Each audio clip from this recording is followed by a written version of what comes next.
Kako bi bilo da za promjenu pustiš gitaru i počneš raditi nešto?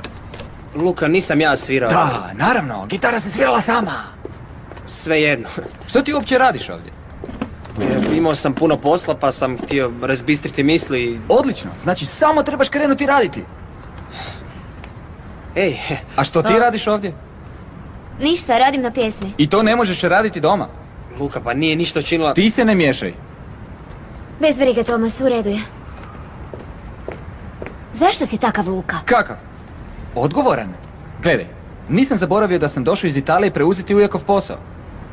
A ti tu glumiš pop zvijezdu. To govoriš jer sam upisala tečaj u studiju. Ti to ne razumiješ. Svi njihovi polaznici su ili profesionalci ili zvijezde. Na tebe otac troši sav svoj novac, a uz to ti ništa ne radiš. Najmanje što možeš je ostaviti zaposlenika na miru, ha?